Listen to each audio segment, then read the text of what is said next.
Now, bring in Richard Koo, Chief Economist at Nomura Research Institute. And Richard, you're someone who's, well, you conceptualized and brought to life the concept of a balance sheet recession a few decades ago. But now you're talking about China's economy having all the hallmarks of a balance sheet recession. The stimulus measures that we've had since September, do you still see that being a possibility? Yes. There were a lot of things announced in September and a whole series of them, but quite a few of them are actually, changing the bonds that were issued by the local financial platforms with the actual local government bonds and things like that, or central bank providing money so that companies can buy back their shares. Those are all basically changing the ownership of existing assets. And changing ownership of existing assets, no matter how large the amount is not counted toward GDP, if you remember. Well, to be counted toward GDP, it has to add something, value added to the economy. And when you look at from that angle, all these big numbers that came out are largely in the first category, that is to say, changing the ownership of existing assets.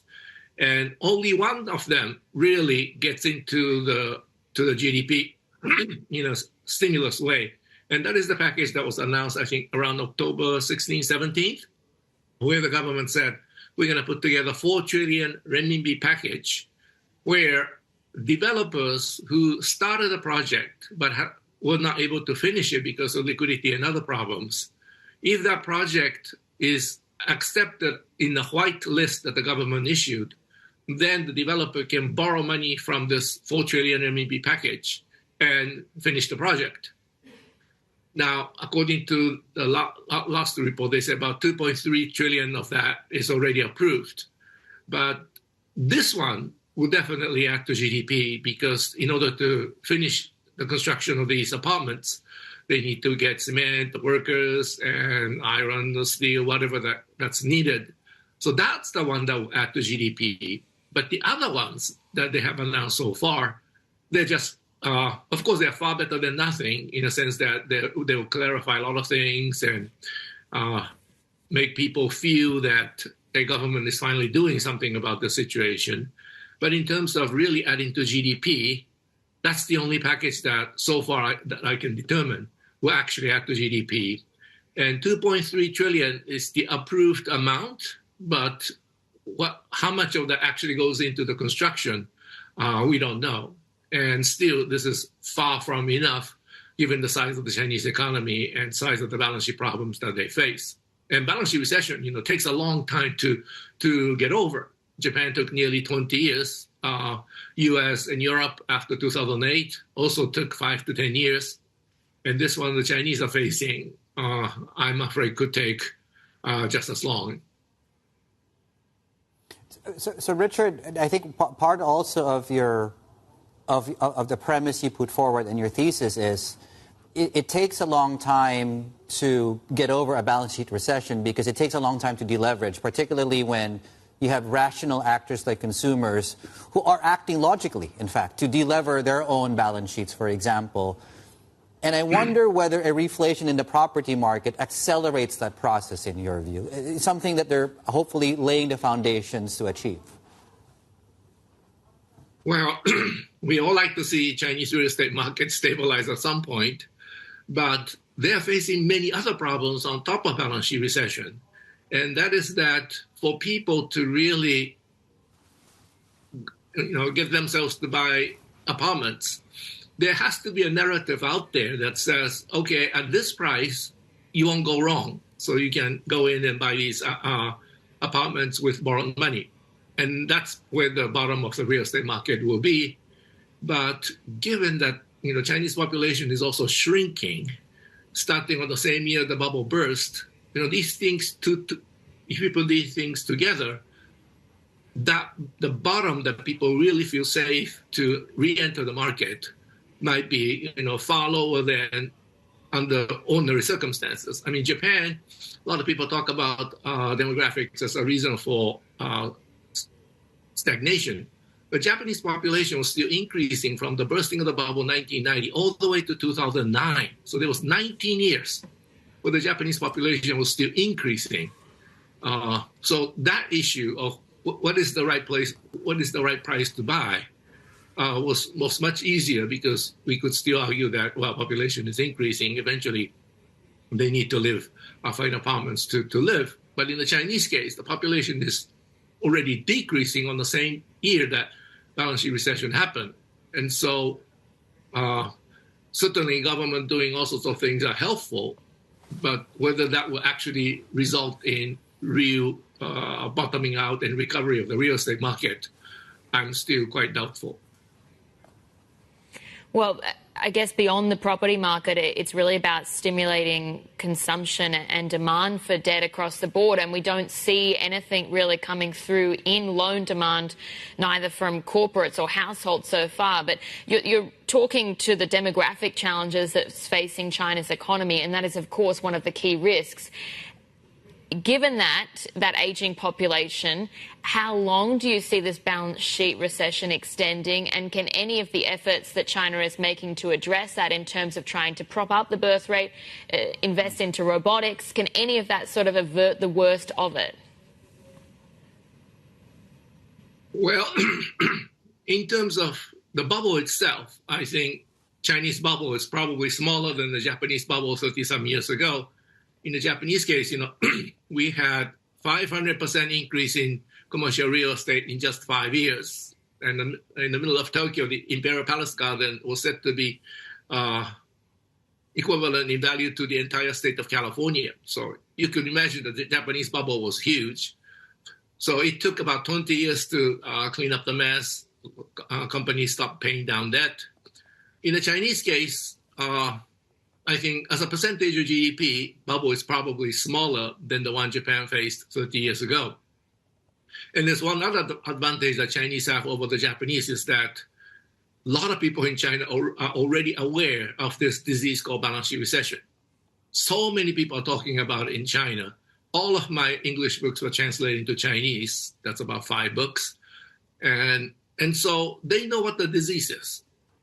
Whereas 30 years ago, those of us in Japan had no idea what we were going through. I mean, Bank of Japan brought rates down to 0, nothing happens, fiscal stimulus, no Keynesian pump priming. And so we said, oh, it must be structural, this and that. It was the balance sheet. And so we lost lots of time wondering what to do. In the Chinese case, most people know what the disease is. But the question is whether they have a will to put in this large fiscal stimulus. And one of the key difference between the Japanese and Chinese case is that Japan, the government was running budget surplus during the peak of the bubble. So going from surplus to deficit is not that difficult. But if you look at the Chinese flow funds, what the government budget deficit looks like, the central government budget deficit looks okay. But if you add local governments and look at so-called general government fiscal position, they were actually running deficit to the tune of 7% of GDP before the bubble bursting. And so the years before the bubble burst was actually supported by the Chinese government all along, especially starting around 2016 all the way to 2021. That period, the Chinese economy was actually supported by local government spending. And this is before the bubble burst. This is before the balance sheet recession. Now they're faced with balance sheet recession. They might need another, 4 or 5% GDP fiscal stimulus. But if you already start with 7, and if you add 5 on top of it, you're talking about 12% GDP deficit. And I think that's where people are still very hesitant to putting a large fiscal stimulus. I can understand that given the size of the numbers. But at the end of the day, I don't think they have much choice. Balance sheet recession, as you already mentioned, people are all doing right things, rational things. It's collectively when they're all paying down debt at the same time, even at very low interest rates, someone has to borrow money and keep the economy going.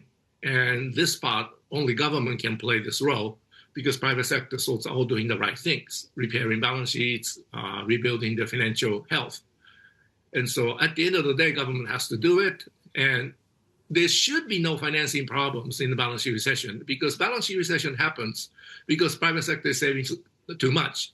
So the funds are already available in the financial system. And if government just come in and borrows it and spends it, then the economy should stabilize and start moving forward. But, when you see very big numbers, people do get scared. Yeah, and it seems to your point that a big number is needed, and ironically, debt might be the answer to the debt problem. So it brings to mind the role that the central government leverage profile comes to mind, and how much do you think the central government needs to lever up to address some of the they're a top-rated issuer as well, and with rates this low, and I'm wondering what the prescription is. If you had to advise economic planners how much you have to lever up to solve the problem, what would that advice be, Richard? Well, the Chinese flow funds data comes in very, very slowly. And so we really don't know how much excess savings the private sector is generating. And so I will start with any large number, let's say 4 or 5% of GDP. But if I were advising the Chinese government, I would say we're going to do whatever it takes, as long as it takes. And this could be, very many years. But by coming up with something like that, and if that turns out to be too much, then you can always reduce this fiscal stimulus. But if it's too little, then the economy will be going through this deflationary cycle. And, at the end of the day, the medical cost of curing this patient will be so much more expensive. And actually, Chinese did that back in 2008. If you remember 2008, just after Lehman collapse, Chinese share prices were down 72% from the peak also. And I thought China may actually enter balance sheet recession as well, with 4 trillion renminbi package. And 4 trillion at that time was a big number. And with that, they were able to avoid balance sheet recession altogether. And they, when they announced this package and claimed that we're going to maintain 8% growth, the whole world was laughing. How could China, so dependent on export market, maintain 8% growth when the whole world is collapsing? Well, they had 12% growth just a year later. And then no one was laughing. People had a full trust in the government, and the economy did very well afterwards. But the problem at that time was that when they saw 12% growth, they should have reduced the fiscal stimulus. But because they felt so good about it, they kept it on, and then that caused all sorts of problems later. Too much bubble and corruption and whatnot. Right. What we need the Chinese to do now is something similar, but with the provision that if it proves to be too large, we'll cut it. Richard, that seems to be a good jumping-off point for our next conversation. That's all we have time for. Thank you so much for the time, Richard Koo. Share your thoughts and leave your comments below. If you like what you watched, hit the like button and don't forget to subscribe to this channel for more engaging content.